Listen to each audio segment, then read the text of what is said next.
Olá, meus amigos, meus irmãos da Sociedade Espírita Vinha de Luz. É sempre muito bom estarmos juntos, estudando, refletindo sobre um tema do Evangelho, um tema da doutrina espírita, que sempre nos traz algum proveito para a nossa vida, algo que nós podemos utilizar, algo que nós precisamos aprender para a nossa própria felicidade. Então, mais uma vez, nossa gratidão pelo convite dos amigos dessa Casa de Luz, uma Casa de Jesus, uma vez que toda casa espírita é uma casa onde Jesus está ali com seu posto, um posto avançado de socorro a nós encarnados e também aos desencarnados. Então, para nós começarmos esse nosso estudo, nós vamos pedir a atenção de todos para a página que nós vamos ler em seguida, que é uma página do livro Caminho, Verdade e Vida, que é a página Por que Dormis? É a lição 87 que Emmanuel nos traz, esse livro, Psicografia de Francisco Cândido Xavier. Então, vamos começar a leitura da página, porque essa página foi escolhida com uma certa intenção de nós começarmos a refletir sobre o tema de hoje, que é os falsos profetas da erraticidade, que está no Evangelho segundo o Espiritismo, capítulo 21, item 10. É uma mensagem de Erasto, que está nesse item 10 e que muito tem a ver com o nosso dia a dia, com o nosso trabalho na Casa Espírita também. Então, vamos iniciar a leitura dessa página, já pensando nessa temática para a nossa reflexão. A página se intitula Por que Dormis? E disse-lhes: Por que estáis dormindo? Levantai-vos e orai, para que não entreis em tentação. Lucas, capítulo 22, versículo 46. Nos ensinos fundamentais de Jesus, é imperioso evitar as situações acomodatícias em detrimento das atividades do bem. O Evangelho de Lucas, nesta passagem, conta que os discípulos dormiam de tristeza, enquanto o mestre orava fervorosamente no horto. Vê-se, pois, que o Senhor não justificou nem mesmo a inatividade oriunda do choque ante as grandes dores. O aprendiz figurará o mundo como sendo o campo de trabalho do reino, onde se esforçará, operoso e vigilante, compreendendo que o Cristo prossegue em serviço redentor para o resgate total das criaturas. Recordando a prece em Getsemane, somos obrigados a lembrar que inúmeras comunidades de alicerces cristãos permanecem dormindo nas convivências pessoais, nos mesquinhos interesses, nas vaidades efêmeras. Falam do Cristo, referem-se à sua imperecível exemplificação, como se fossem sonâmbulos, inconscientes do que dizem e do que fazem, para despertarem tão só no instante da morte corporal, em soluços tardios. Ouçamos a interrogação do Salvador e busquemos a edificação e o trabalho, onde não existem lugares vagos para o que seja inútil e ruinoso à consciência. Quanto a ti, que ainda te encontras na carne, não durmas em espírito, desatendendo aos interesses do Redentor, levanta-te e esforça-te, porque é no sono da alma que se encontram as mais perigosas tentações através de pesadelos ou fantasias. Então, aqui vemos como é importante essas lições que Emmanuel tem nos trazido para refletirmos sobre essas passagens do Evangelho, no caso aqui de Lucas. Mas nós depois vamos fazer alguns comentários sobre esta página e vamos agora fazer a nossa prece, pedindo aos amigos espirituais que nos amparem, que nos envolvam neste trabalho. Querido amigo Jesus, amorosos amigos espirituais, que nos ajudam sempre em todos os momentos da nossa vida. Como é bom, Senhor, estarmos em trabalho, não na ociosidade, um trabalho que faz com que reflitamos sobre as questões do Teu Evangelho, mas também sobre as questões da nossa própria vida, enquanto encarnados na Terra, neste momento em que vivemos, neste momento de grande transição. Agradecemos, querido amigo Jesus, por mais esta oportunidade de trabalho, por mais esse tempo que estamos aqui vivendo, para aprendermos, para estudarmos, para crescermos, para praticarmos, servindo e servindo cada vez mais na Tua seara, enquanto nos for permitido.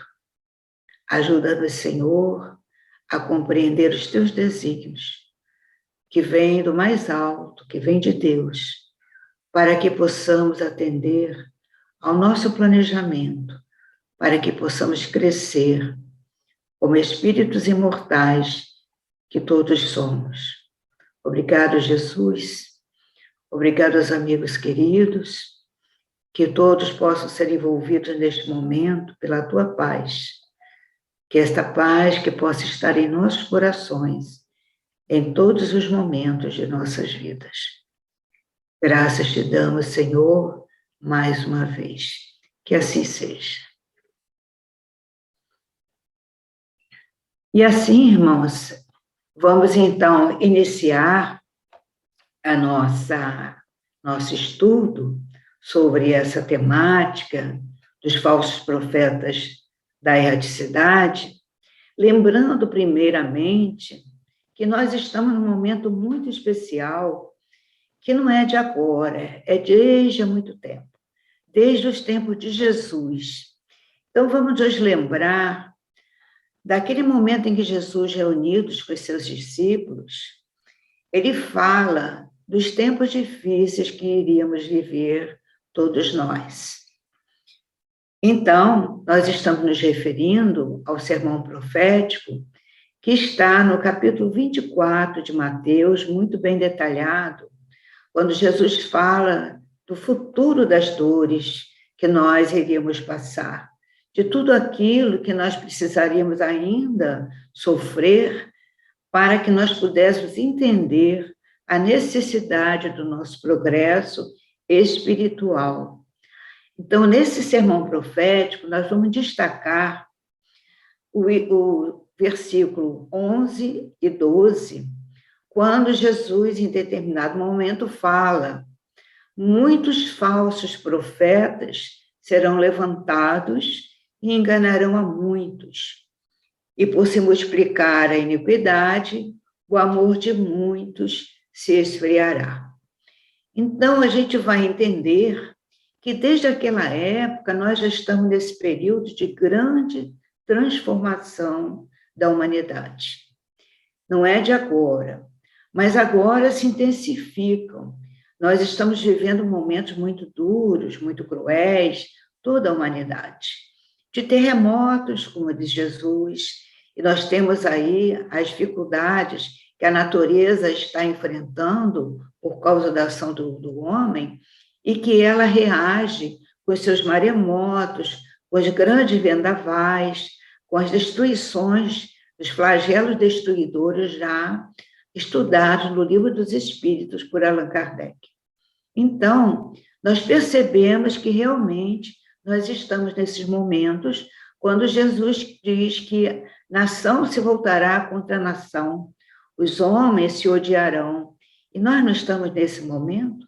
Afinal de contas, nós estamos vendo isso de uma maneira muito intensa, especialmente porque estamos vivendo na era da comunicação, onde tudo é muito mais fácil de se saber, no mesmo momento em que acontece, seja onde for, seja ao lado da nossa casa, seja lá do outro lado do mundo. Então, as questões da iniquidade, como Jesus fala aqui, que elas se multiplicarão, elas estão se multiplicando sim. Porque nós vamos precisar, infelizmente, aprender através dessas dificuldades, elas que vão fazer com que nós avancemos em busca de um sossego, em busca de uma paz, ainda que tardia, ainda que efêmera, ainda que passageira.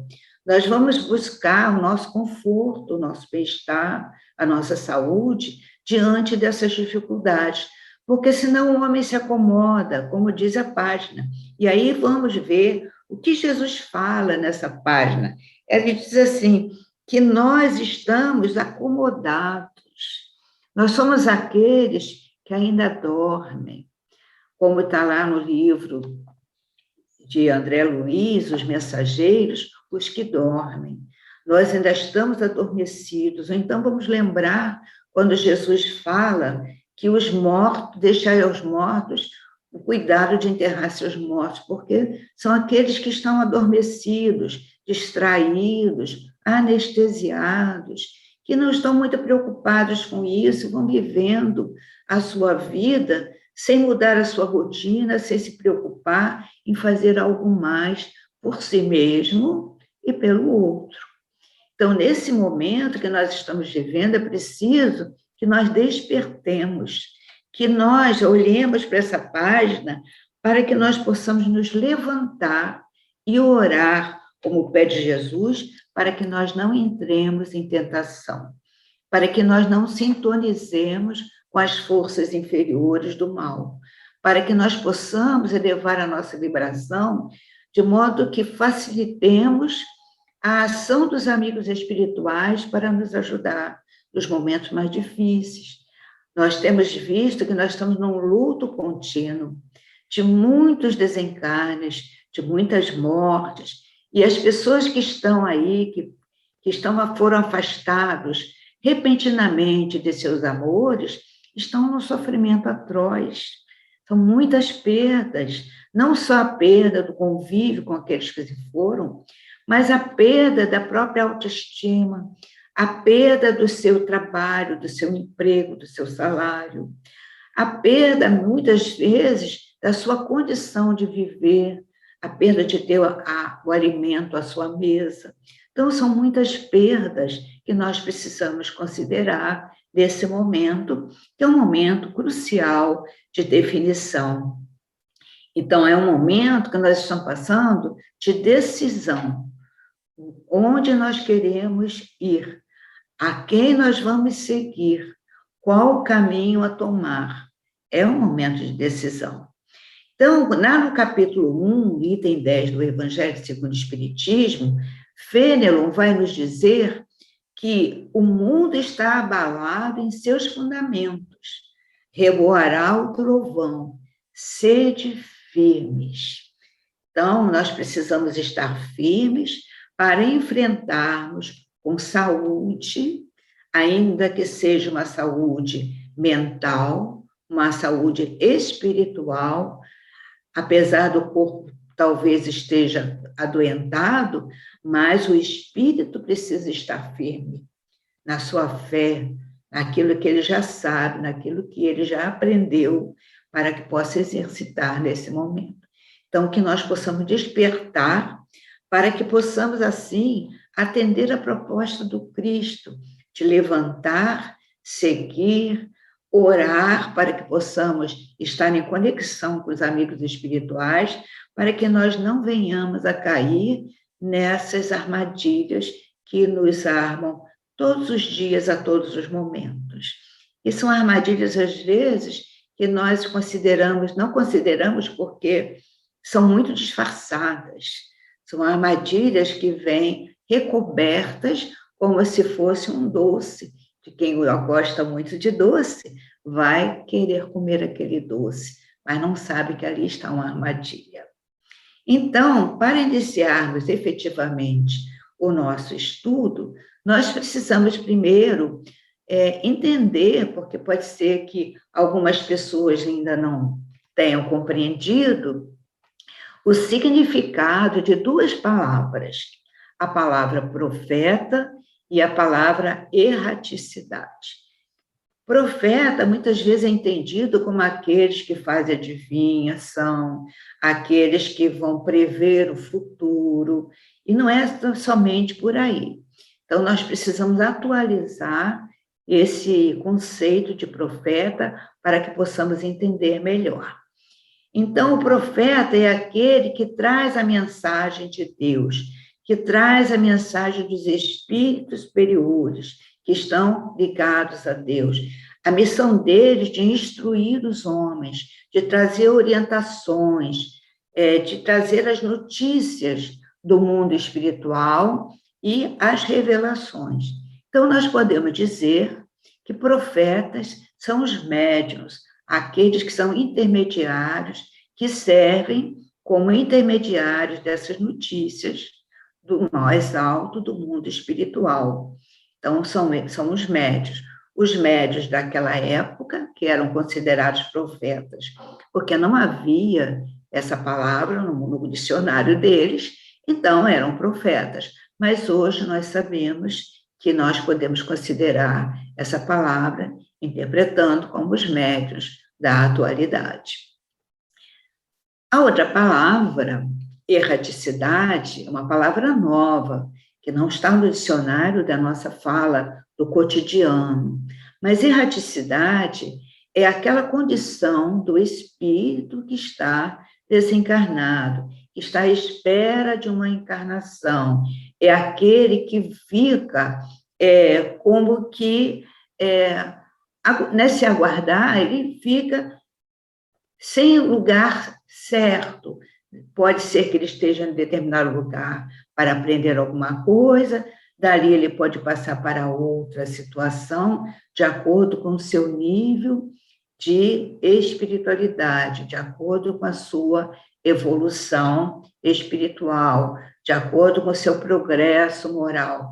Então, erraticidade é isso, é a condição dos espíritos que estão desencarnados. Erraticidade não é um lugar, é uma condição. O espírito que está desencarnado, ele está em estado de erraticidade, também chamado espíritos errantes ou erráticos. Então, é isso que é erraticidade. Então, quando a gente fala os falsos profetas da erraticidade, nós estamos falando dos falsos profetas desencarnados. Porque os profetas não são aqueles que estão encarnados, né? Nós também sabemos que existem os médiuns, né? Ou aqueles profetas, ou aqueles que vão querer ser o intermediário, se fazer de intermediários, né? Mesmo depois de desencarnar. Mas no item 9, antes desse item 10 que nós vamos estudar, tem uma fala, também uma mensagem do Espírito Erasto, tem uma fala muito importante para nós começarmos a fazer essa conexão, esse entendimento desse nosso estudo. Erasto vai dizer, num determinado parágrafo, do item 9, o seguinte: desconfiai dos falsos profetas. É útil em todos os tempos essa recomendação, mas, sobretudo, nos momentos de transição, em que, como no atual, se elabora uma transformação da humanidade, porque, então, uma multidão de ambiciosos e intrigantes se arvoram em reformadores e messias. Então, a gente estava falando desse momento que nós estamos vivendo, e ele vai dizer, mas sobretudo nos momentos de transição. Então, sobretudo no momento de transição, por quê? Porque é o momento mais propício para que, nesses momentos das dores, as pessoas se desviem, as pessoas se agarrem a qualquer coisa e acreditem em tudo que se fala.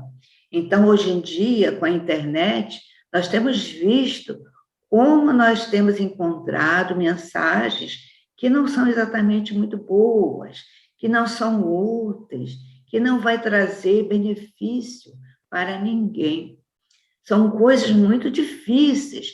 E, às vezes, a pessoa, por uma questão de dor intensa e por não ter uma fé mais robusta, ela acaba entrando nesses caminhos e vai se enredando em situações cada vez mais perigosas. É como aquela pessoa, por exemplo, que está muito endividada e que, em vez de procurar alguém que a possa ajudar efetivamente, em vez de fazer um planejamento financeiro para a sua vida, para sair da sua situação, ela vai procurar aquelas pessoas que emprestam dinheiro a juros exorbitantes e que cobram muito, e aí ela não vai poder nem pagar a sua dívida exatamente e nem a dívida que ela acabou de contrair. Então, nós às vezes nos enredamos em situações porque não paramos para pensar melhor, não usamos o nosso conhecimento, a nossa fé, ou não nos utilizamos dos amigos verdadeiros que possam nos ajudar. E a oração nos encaminha para isso, para os amigos espirituais que efetivamente podem nos ajudar. Então, Erasto vai dizer nesse item 10, começando, falando desses falsos profetas da erraticidade, que ele diz assim: eles não se encontram somente entre os encarnados, encontram-se também, e aí em maior número, porque nós sabemos que a população desencarnada é 2, 3, 4 vezes, não sei exatamente o número, muito maior do que a nossa. Então, eles são em muito maior número do que aqueles encarnados. E eles estão ali, como assim? Como é que se caracterizam esses espíritos, esses falsos profetas, como diz Erastus? São aqueles orgulhosos, que têm falsa aparência de amor e de caridade, se fazem de bonzinhos, se fazem de amigos, mas eles, na verdade, eles vêm com aquele orgulho, com aquela vaidade, com aquele rancor, com aquilo que foi passado na sua vida anterior, eles semeiam a desunião e, naturalmente, retardam o progresso da humanidade. Então, esses falsos profetas estão à nossa volta em todos os lugares. E vamos lembrar de Paulo quando diz que nós estamos cercados por uma nuvem de testemunhas. Que testemunhas serão essas? Serão os bons amigos ou seriam os falsos profetas? Vai depender da nossa sintonia, do nosso padrão vibratório, daquilo que nós pensamos.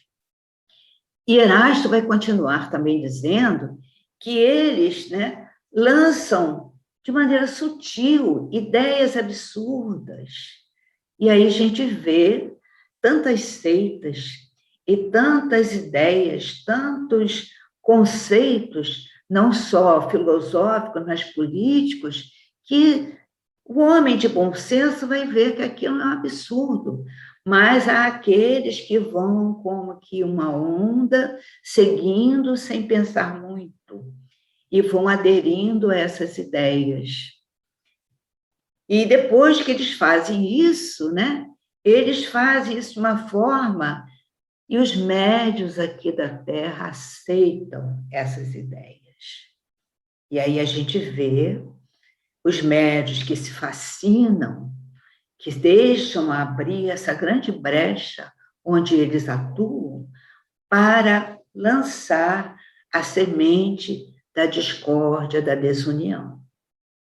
Então, por isso, a necessidade de nós estarmos alertos a isso tudo, porque são as teorias que vão surgindo, e nós sabemos que essas teorias estão sendo lançadas em todos os lugares, não só nas religiões, mas também na ciência, na política, na educação, em tudo. Onde o homem atua, ali eles atuam também para fazer com que o progresso se retarde.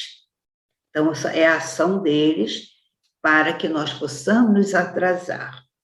Daí, é muito importante, importantíssimo, o estudo nosso. Nós que somos espíritas, temos a necessidade de estudarmos a doutrina dos espíritos. Que com o estudo, nós estaremos mais bem instrumentalizados para entender aqueles conceitos. Será que isso é espiritismo mesmo ou não é? Será que isso aqui cabe dentro daquilo que eu já consigo entender? Então, quando Jesus diz que nós, através do conhecimento da verdade, nós estaremos livres, conhecerás a verdade, disse Jesus, e serás, né, terás a liberdade. Ora, nós precisamos dessa liberdade de pensar, de agir, mas nós precisamos também entender, e para entender, precisamos estudar. Se nós não conseguimos estudar sozinhos, vamos arranjar algum grupo, conseguir algum amigo que faça com que nós entendamos cada passagem do Livro dos Espíritos, do Livro dos Médiuns, do Evangelho, de toda a obra doutrinária espírita que vai nos orientando. É como se nós fôssemos abrindo a nossa janela de entendimento e vamos tendo a nossa percepção apurada. Então, a importância do estudo, nós vamos buscar lá no livro Consolador, de Emmanuel, Psicografia de Francisco Cândido Xavier, a questão 398, quando perguntado a Emmanuel se é natural que em plenas reuniões de estudo os médiuns se deixem influenciar por entidades perturbadoras que costumam quebrar o ritmo de proveitosos e sinceros trabalhos de educação. Isso às vezes acontece em determinados grupos, em determinadas reuniões de estudo, quando a influência perturbadora vem e há ali um certo desconforto, um mal-estar, um desentendimento. E aí, Emmanuel vai dizer, tal interferência não é natural e deve ser muito estranhável para todos os estudiosos de boa vontade. O que ele quer dizer? Que se nós estamos estudando, é porque nós ainda não estamos aprofundando o nosso entendimento. Porque muitas vezes nós entendemos que estudar é conhecer todas as perguntas do Livro dos Espíritos, é conhecer todos os itens do Evangelho, conhecer tudo que está escrito no Livro dos Médiuns. E não é só isso. Estudar é refletir. Como diz Kardec muito bem, não é Kardec, Emmanuel vai dizer que é preciso desentranhar o pensamento de Kardec, assim como Kardec desentranhou o pensamento de Jesus.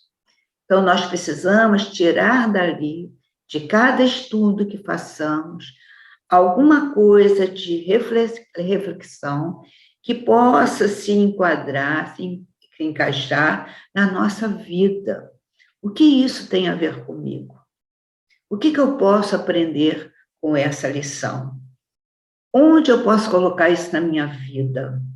Porque senão fica muito intelectual, fica muito no cérebro, mas não desce para o coração, não tem o sentimento necessário para isso. Por isso que Emmanuel vai dizer, tal interferência não é natural naqueles que estão estudando, que estão de boa vontade. Mas ainda assim, se acontecer com alguém que não tem muito estudo, é porque, naturalmente, ele está sob uma questão que a gente chama uma ação obsessiva. Mas, e aí, vai ser orientado, vai ser instruído, amparado para que saia daquela condição. Mas, se é aquele que já tem conhecimento, se é aquele que já há muito tempo de estudo, que já domina todo aquele conteúdo, aí ele será responsabilizado de uma maneira integral. É a questão da fascinação, que muitas vezes os médios se consideram um médium muito importante. É um médium que só recebe aquele espírito, só espíritos da mais elevada condição. É o médium que se diz o mais importante da casa espírita. Tenhamos cuidado com esses pensamentos. Nós somos aprendizes do Evangelho. Nós somos aprendizes da terceira revelação. Nós ainda estamos num caminho muito iniciante. Ainda temos muito que aprender. Como Raul Teixeira diz, a doutrina espírita é um grande oceano e nós só estamos na praia. Então, nada de se considerar melhor do que o outro. Estamos todos aprendendo, somos todos aprendizes.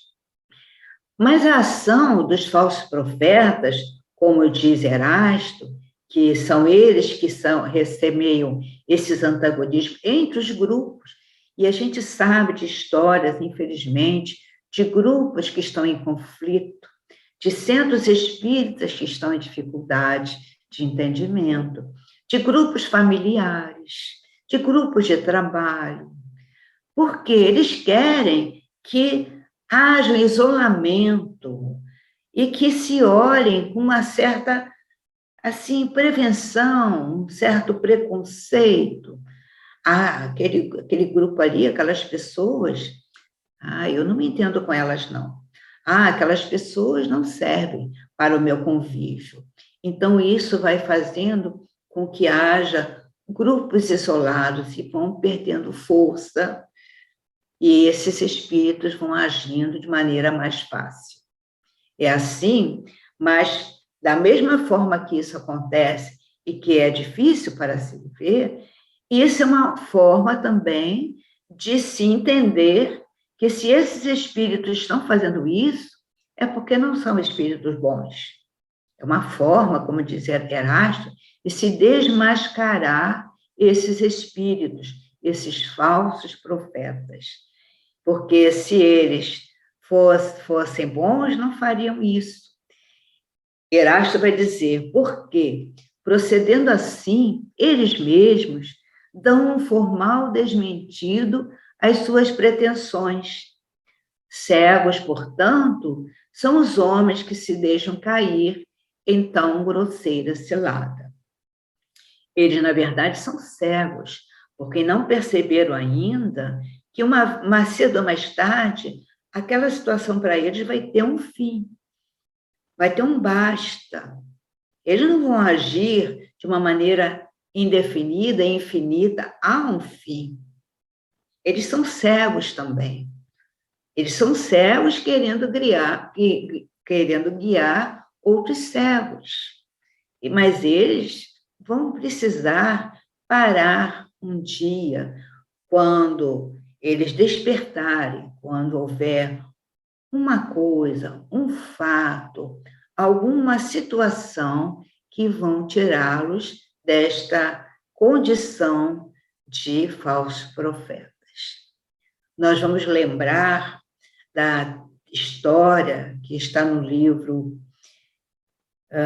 de André Luiz, que é a história de Gregório, esqueci agora o nome do livro, mas é Libertação o nome do livro.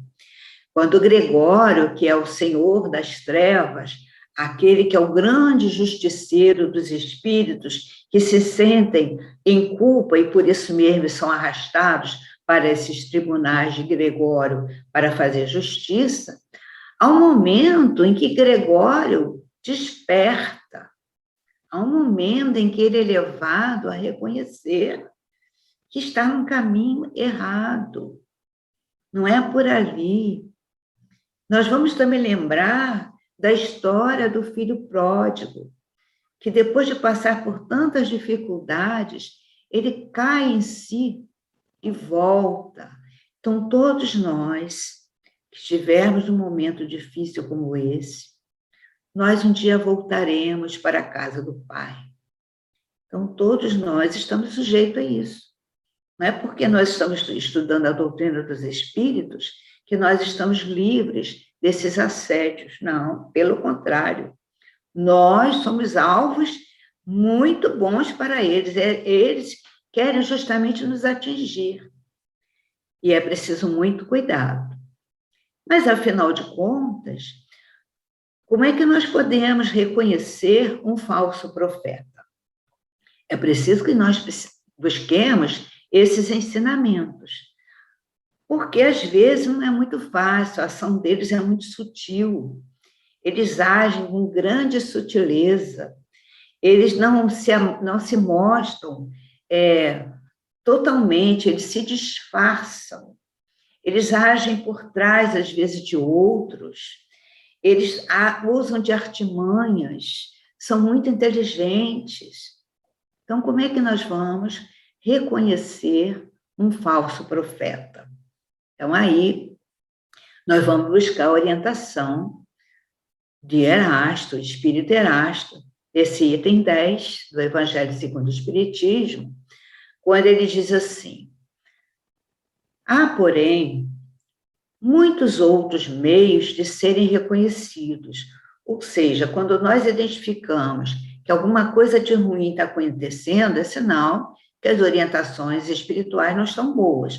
Ou seja, a ambiência espiritual não está muito boa, não está saudável, é preciso melhorar. Há ali uma ação de inimigos que a gente não vê, são inimigos invisíveis. Mas Erasto diz que há, porém, muitos outros meios de serem reconhecidos. Espíritos da categoria que eles dizem pertencer têm de ser não só muito bons, mas também eminentemente racionais. E aí nós vamos lembrar das mensagens que têm surgido nas redes sociais, com o nome de Bezerra de Menezes, com o nome de Chico Xavier e outros. E que as pessoas, sem refletir, achando assim, uma bonita mensagem, sem conseguir identificar ali as falhas nas questões doutrinárias evangélicas, passam adiante, fazem o compartilhamento sem analisar com cuidado. E aí o outro que não conhece acha que realmente é de Bezerra e é de Chico Xavier. Mas será que aquela linguagem é exatamente de Bezerra? Será que ele vai usar essa determinada palavra, uma palavra assim tão popular, tão corriqueira, um espírito de alta envergadura espiritual?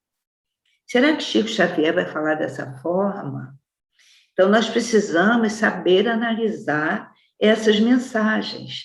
Por isso, o estudo da doutrina espírita é importante, para que nós possamos ter em nós essa condição de análise, de refletir sobre essa mensagem que está nos chegando às mãos. E aí vai, né? Mas, quando nós reconhecemos algo, nós vamos ver que aquele espírito não é tão bom assim, tão racional, como diz aqui Erasto. Então, nós precisamos fazer como Erasto propõe, passar-lhes os sistemas pelo crivo da razão e do bom senso, e vede o que restará.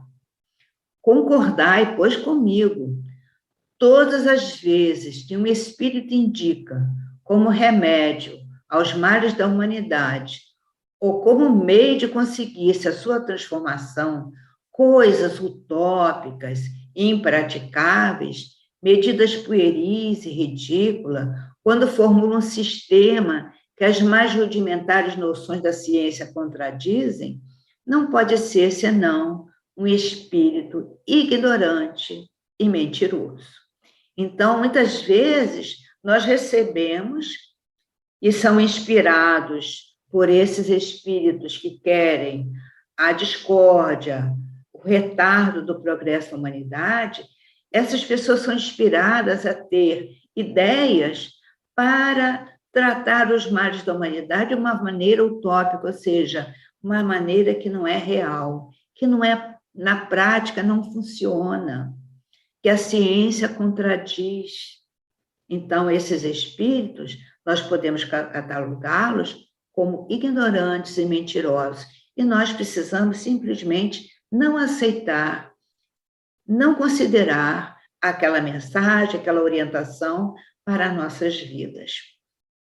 No item 7 desse mesmo capítulo, Kardec vai dizer: só os que preferem a obscuridade à luz têm interesse em combatê-la, mas a verdade é como o sol, dissipa os mais densos nevoeiros.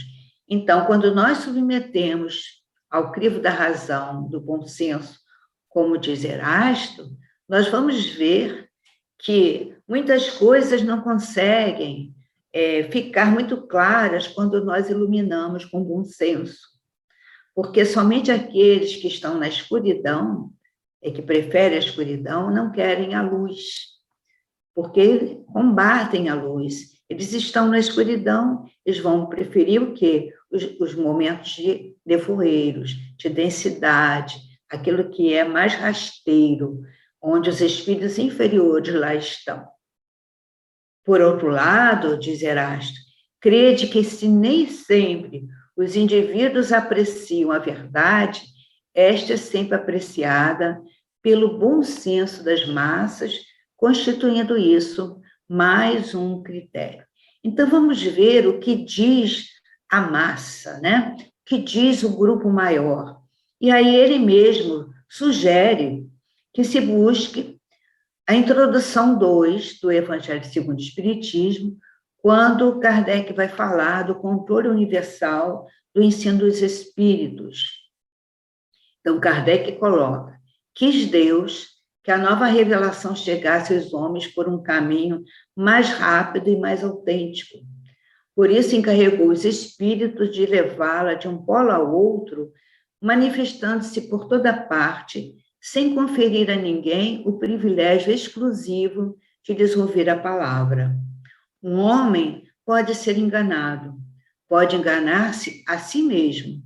Já não será assim quando milhões de criaturas vêm e ouvem a mesma coisa. É o que Erasto está dizendo aqui, que é submeter a mais de uma pessoa. Vamos ouvir outros sobre o mesmo assunto. Vamos ver o que diz aquele outro grupo, né? Porque aí a gente tira a dúvida, a gente verifica se é realmente verdadeiro. Nós precisamos passar sempre pelos 3 crivos. É bom? É verdadeiro? É útil? São os 3 crivos propostos lá pelas nossas lições, que vêm de mais alto, que vem de muito tempo, dos que mais sabem que a gente. No livro dos médiuns, vai nos ajudar com essa identificação dos espíritos. Pesar e meditar tudo que revelam, submeter tudo ao filtro da razão, aclarar buscando explicações, usar de bom senso. E diz que as características gerais dos bons espíritos será sempre a linguagem digna, elevada. Eles inspiram sempre bons sentimentos e não se ofendem quando são levantadas questões sobre suas mensagens. São concisos na comunicação, sem muitas palavras.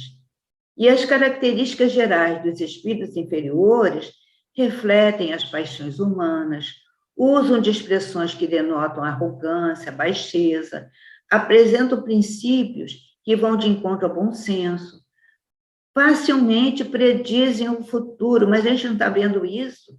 Quando é que vai terminar essa pandemia? Quando é que vai terminar essa parte de transição? Quando estaremos no mundo de regeneração em provas? Nós temos aí algumas pessoas dizendo as datas, mas nós vamos ver que Jesus, na predição lá no sermão profético, quando os espíritos, os discípulos perguntam a ele: quando isso se dará, Senhor? Ele vai dizer: nem o Filho do Homem, nem os anjos do céu o sabem, somente Deus o sabe. Então, somente Deus sabe, então nada de acreditar nessas previsões do futuro, da vida futura. São espíritos inferiores. Utilizam muitas palavras para ocultar o vazio de suas ideias, ao passo que os espíritos superiores usam poucas palavras, são concisos.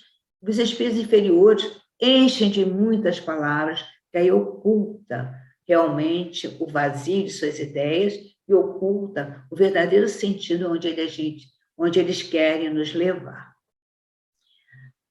A questão, como diz aqui Erasto, finalizando aqui a mensagem dele, é uma questão incontestável, como ele diz, é a questão da autoridade moral. Então, Erasto vai dizer que se é incontestável que, submetendo ao crivo da razão e da lógica, todos os dados e todas as comunicações dos espíritos, será fácil rejeitar o absurdo e o erro que eles nos fazem caminhar, nos fazem levar. Então, nós precisamos entender que não somente o crivo da razão e da lógica, que vamos submeter todos os dados, todas as comunicações dos espíritos. Há um estudo de Kardec, no Livro dos Médiuns, as comunicações apócrifas, que vale a pena nós darmos uma olhadinha lá e vermos como é que Kardec, ele próprio, analisa as mensagens, identificando o ponto onde ela não é verdadeira, não é daquele espírito que a está assinando. Então, isso nós vamos adquirindo uma certa prática e identificar essas comunicações, essas mensagens dos espíritos. Seja ele quem for, nós precisamos submeter a essa prática do crivo da razão e da lógica. E ele continua: será fácil rejeitar o absurdo e o erro, mas um médium pode ser fascinado e um grupo pode ser iludido. Mas o controle severo dos outros grupos, a ciência adquirida, a elevada autoridade moral dos dirigentes de grupo, as comunicações que os principais médiuns recebem com um cunho de lógica e de autenticidade dos melhores espíritos, farão justiça rapidamente a esses ditados mentirosos e astuciosos, emanados de uma turba de espíritos mistificadores ou maus. Então, é aqui a Erasto encerra a mensagem dele, Erasto, discípulo de São Paulo, Paris, 1862.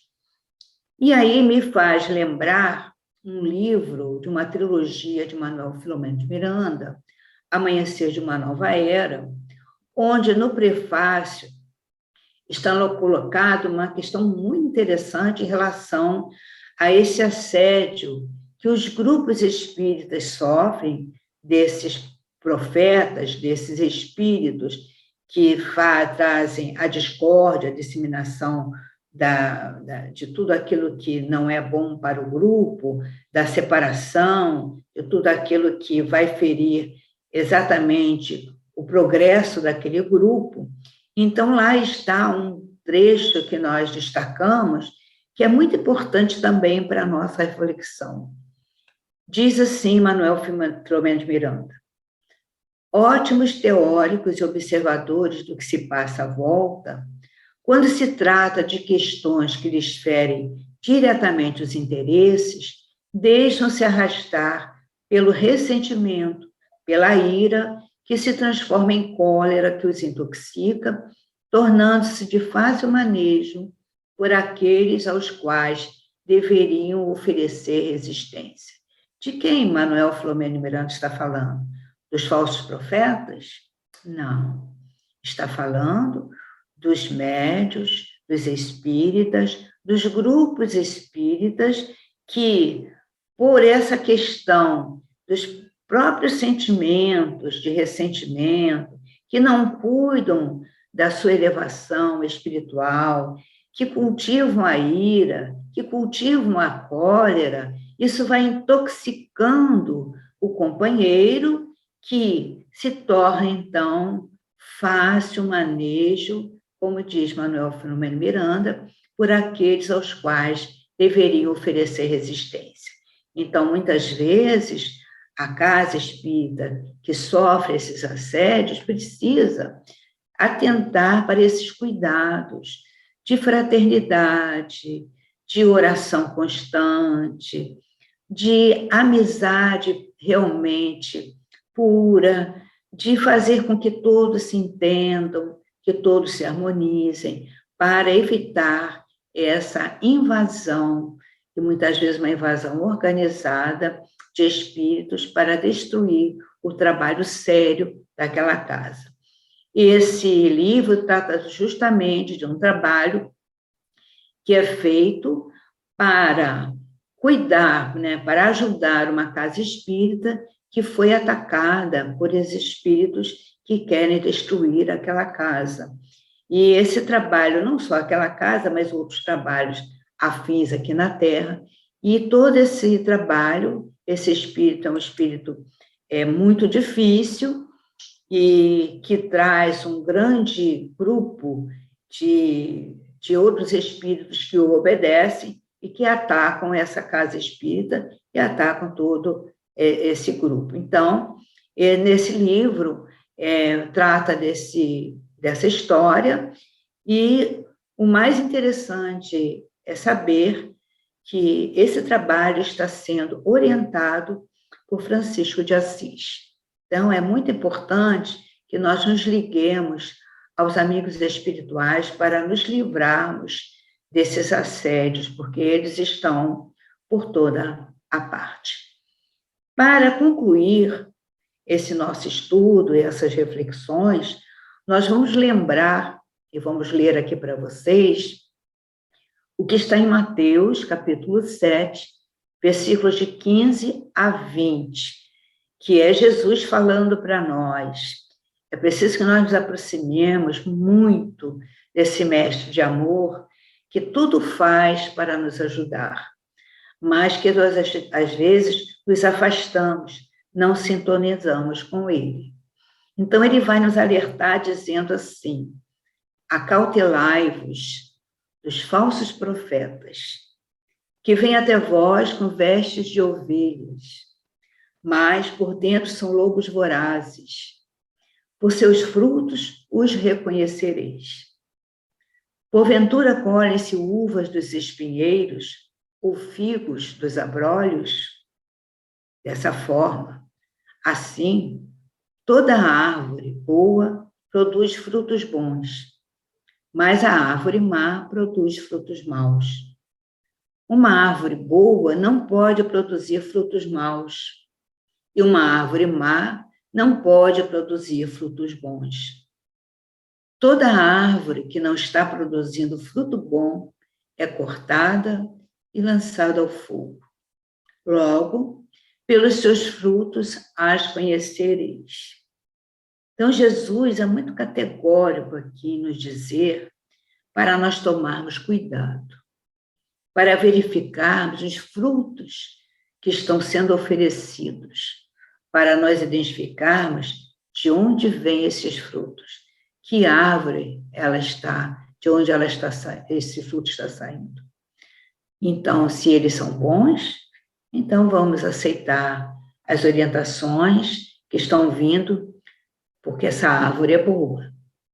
Mas se são maus, precisamos cortar e lançar ao fogo, para que não nos contaminemos e não contaminemos tudo à nossa volta.